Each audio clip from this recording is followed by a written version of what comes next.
आज हम लोग चर्चा करेंगे एसिड अटैक जैसे जघन्यतम अपराध के बारे में। दरअसल अभी हाल ही में दिल्ली के द्वारका जिले में दो नवयुवकों ने एक नाबालिग छात्रा पर तेजाब से हमला किया है। यह एक विभत्स और दिल दहला देने वाली घटना है। दिल्ली पुलिस के अनुसार यह घटना मोहन गार्डन इलाके में द्वारका मोड़ के पास हुई है। दो बाइक सवार युवकों ने उस पर एसिड से हमला कर दिया है। घायल बच्ची को अभी सफदरगंज अस्पताल में भर्ती करवाया गया है, जहां पर डॉक्टरों का कहना है कि वह लगभग 7 से 8% तक जल चुकी है और उसकी आंखों पर बुरा असर पड़ा हुआ है। इस तरह हम कह सकते हैं कि एसिड अटैक हमारे समाज में सबसे विभत्स और घिनौनी घटनाएं हैं और इन पर पूरी तरह से रोक भी लगनी चाहिए। अब आइए हम लोग देखते हैं एसिड अटैक से जुड़े कानूनी प्रावधान क्या है, इसके संबंध में जो डेटा निकल कर आया है वो क्या कहता है। राष्ट्रीय अपराध रिकॉर्ड ब्यूरो के अनुसार देश भर में तेजाब के हमले 2021 में 176, 2020 में 182 और 2019 में 249 दर्ज किए गए थे। वहीं अगर हम लोग दिल्ली की बात करें तो 2021 में तेजाब के हमले 9 हुए। वहीं गृह मंत्रालय ने सदन के एक सवाल के जवाब में बताया कि 2018 से 2022 के बीच देश भर में तेजाब हमले के लगभग 386 मामले दर्ज किए गए। एनसीआरबी के मुताबिक जिन मामलों में कार्रवाई की जाती है वहां भी परिणाम जो है निराशाजनक ही निकलते हैं। पिछले 10 सालों में तेजाब हमलों में दोषी करार दिए गए व्यक्तियों की दर में कमी देखी गई है।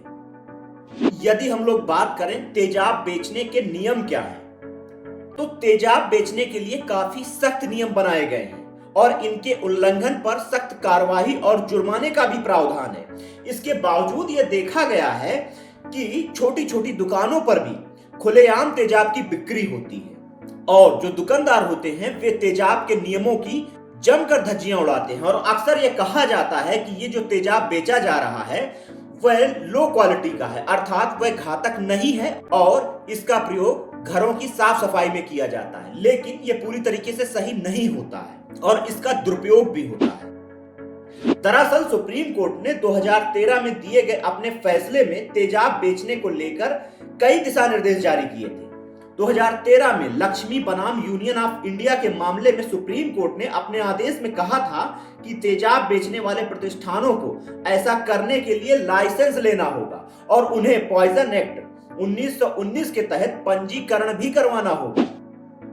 भारत सरकार की तरफ से जारी आईडी प्रूफ की जांच के बगैर तेजाब नहीं बेचा जा सकता है और जो व्यक्ति तेजाब खरीदता है उसके भी आईडी की कॉपी एक ली जाएगी।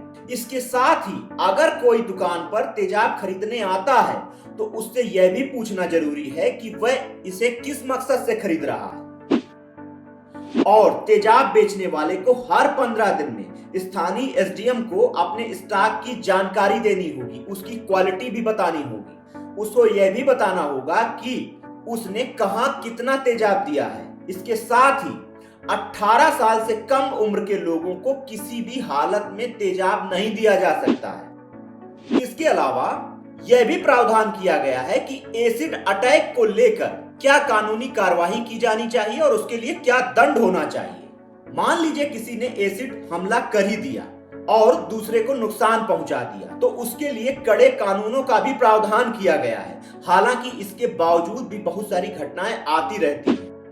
एसिड अटैक को आईपीसी की धारा 326 के तहत दर्ज किया जाता है और इसके बाद में इसे 326 ए और 326 बी में बांटा जाता है। 326 ए के मुताबिक एसिड अटैक गंभीर अपराध की श्रेणी में आता है और इसे गैर जमानती अपराध माना गया है। इसके अंतर्गत अधिकतम उम्र कैद और न्यूनतम 10 साल तक की सजा का भी प्रावधान है। इसके अलावा आईपीसी की धारा 326 बी में उनके खिलाफ मामला दर्ज होता है जो एसिड अटैक की कोशिश करते हैं। इस मामले में न्यूनतम 5 साल की सजा का प्रावधान है।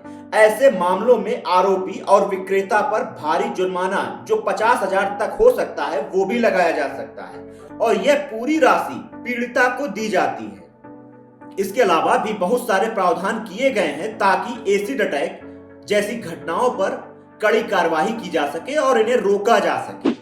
हालांकि ये देखा गया है कि अभी भी एसिड की खुलेआम बिक्री होती है और कानूनों की धज्जियां उड़ाई जाती हैं। ऐसे में ये जरूरी है कि सरकार और न्यायालय इन पर कड़ी कार्रवाई करे और एसिड के संबंध में प्रावधानों को कड़ाई से लागू करे, ताकि इस तरह की जघन्यतम और घिनौने अपराधों को रोका जा सके। इस टॉपिक में इतना ही। धन्यवाद।